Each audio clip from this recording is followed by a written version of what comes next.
ఉన్న కోటిన్నర ఇచ్చేస్తే ఉదాహరణకి ఈ ఎలక్షన్స్ ఎట్లా కొట్లాడతారు? ఇన్ని నియోజకవర్గాలు, ఇంత పెద్ద నియోజకవర్గం, ఇక్కడ మనం మాట్లాడుకోవాల్సింది మీరు రోజుకి లక్ష ఖర్చు అవుతుంది కదా. మీరు మంచి లక్ష్యం ఏందన్నా మామూలుగా చెప్తున్నా.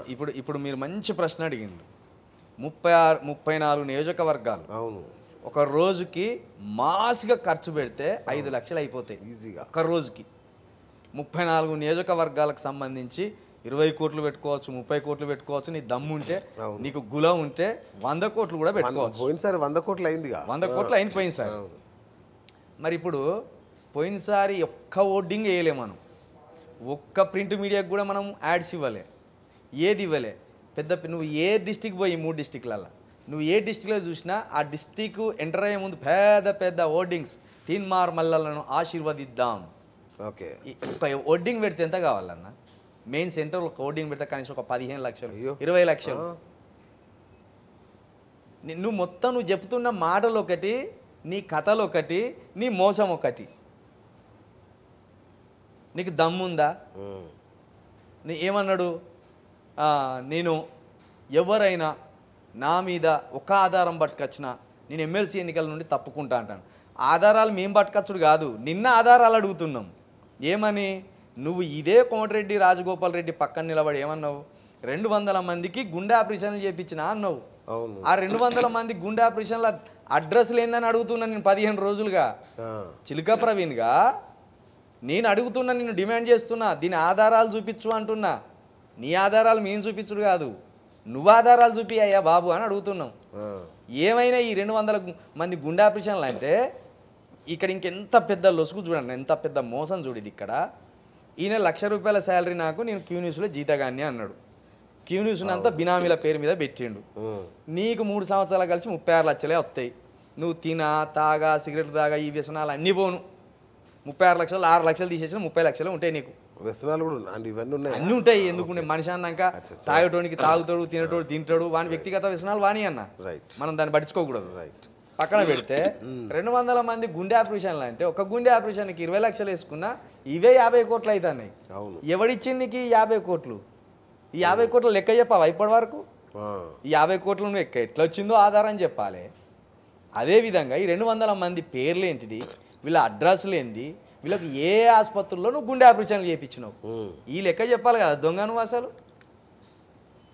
మళ్ళా నాకు ఆధారాలు పట్టుక, నువ్వు ఆధారాలు పట్టుకరాముడు కాదు, మేమే అడుగుతున్నాం. ఆధారాలు ఇవ్వు. నీకు నిజాయితీ ఉంటే 200 మంది గుండె ఆపరేషన్లకు సంబంధించిన ఆధారాలు ఇవ్వు. అదేవిధంగా నీ అఫిడవిట్లో తీన్మార్ మల్లన్న టీమ్ సొసైటీలో ₹73 మాత్రమే ఉన్నాయంటున్నావు. 2021లో జూలైలో నువ్వు తీన్మార్ మల్లన్న టీమ్ సొసైటీ పెట్టినావు.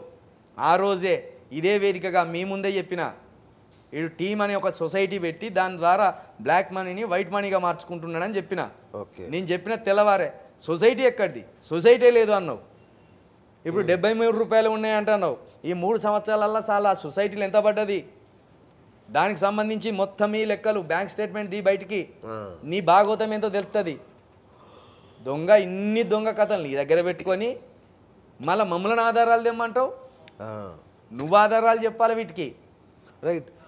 గ్రాడ్యుయేట్స్ ఆయన ఒకటి అడుగుతున్నాడు, నన్ను శాసన మండలికి పంపిస్తారా, శ్మశానానికి పంపిస్తారా, ఇక మీ ఇష్టం అంట. ఇదేం బ్లాక్మెయిల్? బ్లాక్మెయిల్ కాదు. ఈయన ఎవైతే ఇంతకు ముందు గతంలో ఎమ్మెల్యే అభ్యర్థులను అన్నాడో ఆడికే వచ్చి కూర్చున్నాడు. మళ్ళీ పాడి కౌశిక్ రెడ్డి వాళ్ళ ఫ్యామిలీ కూర్చొని ఓకే గెలవడానికి ఆయన ఎంచుకున్న మార్గం కావచ్చు. రైట్. నిజానికి అట్లా రిక్వెస్ట్ చేయడం ముమ్మాటికి తప్పు కదా, అన్యాయం. అది ఎవరైనా తప్పే. అది పాడి కౌశిక్ రెడ్డి కావచ్చు, తీన్మార్ మల్లన్న అనే వ్యక్తి కావచ్చు. అంటే మీరు ప్రజలను సెన్సిటివ్ చేస్తున్నారు అన్నట్టు. అయ్యో పాపం అని వేయాలి ఓట్లు అనుకుంటాను. ఎందుకు వేయాలి అయ్యో పాపం అని? ప్రజాస్వామ్యం ఎవడు ఇష్టం ఉన్నాడు వాడు ఎత్తాడు. ఆ రోజు పాడి కౌశిక్ రెడ్డి ఏమంటేనేమో వీని శ్మశానానికే పంపుర్రా, వీడిని బ్లాక్మెయిలింగ్ చూడా అన్నావు.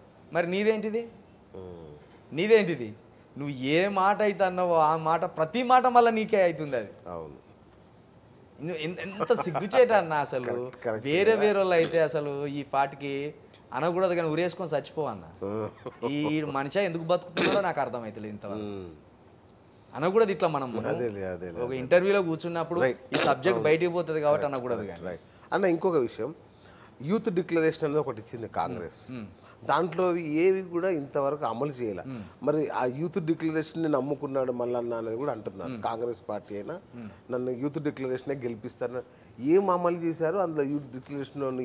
ఎందుకు ఆయన నమ్మకం అంతగానో దాని మీద? నీకు యూత్ డిక్లరేషన్ పక్కన పెట్టాను, అంత దూరం దాకా అవసరమే లేదు. వాళ్ళ మేనిఫెస్టో 420 హామీలు, 42 పేజీలు, 23 మంది కలిసి తయారు చేసింది. అది మేనిఫెస్టోను అణువు చదివిన నేను.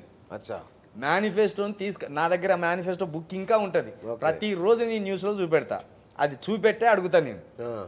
23 మంది కలిసి 42 పేజీలతో కూడిన 420 హామీలకు సంబంధించిన ఓ మేనిఫెస్టోని తయారు చేసినాడు. దాంట్లో ఎన్ని రకాలుగా మోసం చేయాలో అన్ని రకాల మోసపు మాటలు రాసుకొచ్చింది. మొదటి పేజీలో నేను అమలు చేయనప్పుడు ఎక్కడో 22వ పేజీలో ఉన్న యూత్ డిక్లరేషన్ ఎట్లా అమలు చేస్తావు నువ్వు? పైగా ఇందులో ఎవరెవరు ఉన్నారు? మహామహామేధావులు ఉన్నారు ఇందులో. దుద్దిల శ్రీధర్ బాబు గారు ఈ కమిటీకి చైర్మన్, ఇప్పుడున్న స్పీకర్ గారు ఇందులో సభ్యుడు, దామోదర్ రాజనరసింహ గారు ఇందులో సభ్యుడు, ఉత్తమ్ కుమార్ రెడ్డి గారు ఇందులో సభ్యులు. వీళ్ళంతా దోషులే. నీ యూత్ డిక్లరేషన్ దాకా అవసరం లేదు. 6 గ్యారెంటీలు మొదటి పేజీలో ఉంటాయి కదా, 6 గ్యారెంటీల్లో మొదటి గ్యారెంటీలో ఉన్న 3 హామీలే ఇంతవరకు నెరవేర్చలేదు. ఏ యూత్ డిక్లరేషన్ ఎవడు దేవుడేరు. కాబట్టి ఇవన్నీ మోసపూరితమైన మాటలు, మోసపూరితమైన హామీలు. పట్టభద్రులు మోసపోతే గనక ఇంకా అంతకంటే బాధాకరం ఏముండదు.